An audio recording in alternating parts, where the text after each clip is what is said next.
I'll tell you why I'm here. This screen said sharing is caring not too long ago. We're not just sharing knowledge and culture. We've also discovered that we're sharing experiences across boundaries that were previously impossible to penetrate. I'm talking to people in the Arab world that I couldn't do just 10 years ago. I'm talking to people in North Africa. I'm talking to people in Southeast Asia. Across language boundaries. I don't speak their language and I don't have to. And what I'm discovering is that despite how our leaders try to demonize these people, that they're crazy religious fundamentalists and whatnot, I discover that they are mothers and fathers, just like us, who want to buy nice presents for their children, who want to live happy lives, and in general are very good human beings. And that the demonization story doesn't hold. So when our leaders try to prevent me from doing that, trying to prevent me and us from talking to people that I've started to see as my brothers and sisters, I get upset. I think it's unjust. And I realize that their story of how people are evil have been lies from the get-go. And the only reason they could get away with that was that we had no means of talking to these wonderful people across the world. Well, we do now. That's why I'm here. We have something wonderful to defend, and I'm here to defend it. I'm here to defend the fact that I believe in people. I believe in the good that's out there, that our leaders are trying to obscure from us.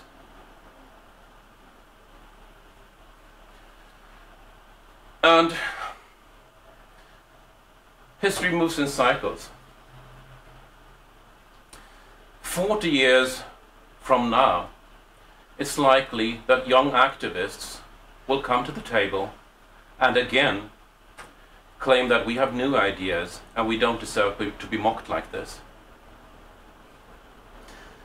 And I'm hoping that those of us who are around 40 years from today will recognize these people for what they are, as the original founders of the Green Movement recognize us today and treat us like their sons and daughters, because they do. History moves in cycles, and we are part of that history. We are making history right now. That's why I'm here. I'm here because I'm fighting for something I believe in, like generations have done before me, and like generations will do after me.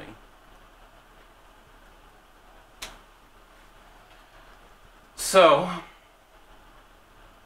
with all that emotion, why are we still founding a political party?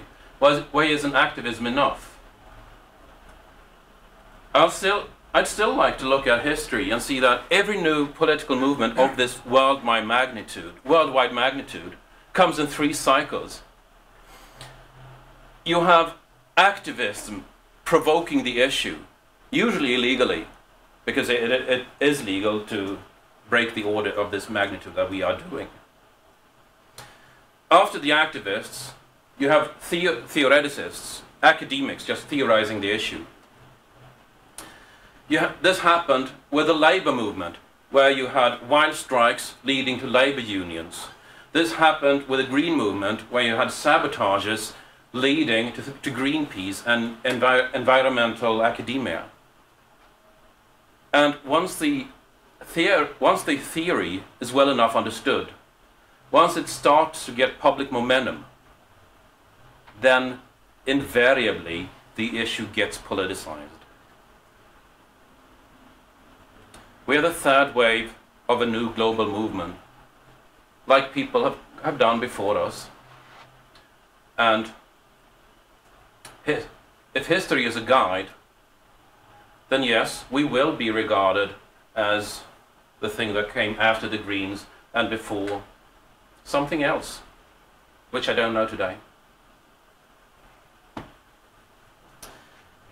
So what we've chosen to be a party, what then if we don't get in? Will we despair? Will we be let down and just go about our business again?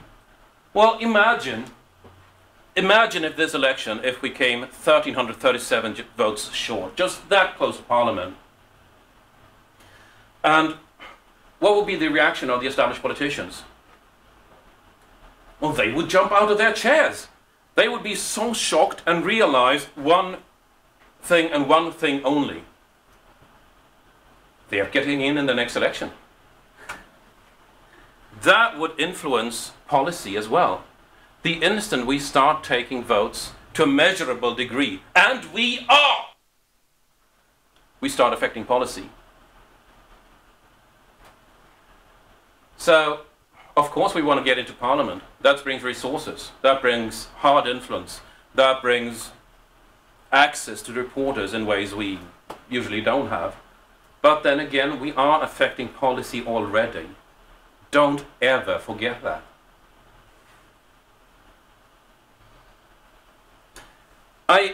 When I open keynotes abroad, on the other side of the planet for that matter, I frequently open with, how many in here have heard of the Swedish Pirate Party before? Show of hands, and pretty much everybody shows their hands. It's in more obscure locations. I'm just hitting space here, right? Yeah. In more obscure locations, it could be anywhere between half and 2/3 of the audience who raise their hands. And then I say, that's impressive. How many have heard of any other Swedish political party? Let's see a show of hands. And everybody takes down their hands, looks around and starts glittering. People hear of us. They know of us. Some are maybe skeptic, but they know that we are doing something. We have people's attention. And it's notable that those people who don't take us seriously today won't take us seriously even after we are in Parliament. These are the kinds of people that, well, imagine when the Greens had gotten into local councils, if you like. And there would be this new, brilliant, shiny factory being built, and the old establishment would go there in their suits and shiny shoes in the mud, and look at this new plant site, and they would discuss whether it would be good and what public transport would be needed. And there comes a couple of joint-smoking hippies with their rubber boots, long hair. Okay, how will this affect the local environment? And the establishment, you gotta stop doing this stupid environment questions to everything we do. This is not about the environment, this is about economy, this is about jobs. But that's a really nice river, man. Information policy, or digital policy, or whatever name works in your country, has a profound effect on a lot of areas, and we've only started to scratch the surface. And we have visibility over and above our size because these are global issues. News outlets are learning that whenever they're writing about our issues, they get readers and comments and things they like because it increases their bottom line. And it's also true that, just like Pascal was saying, that because we have this global visibility, one global name, every party is helping every other party. That's a huge asset because since we're dealing in global issues, anything that happens in Switzerland or in Australia or in Brazil is going to help us because they're going to write, here in the UK, they're going to write about the Brazilian Pirate Party was helping out on this topic, blah, blah, blah.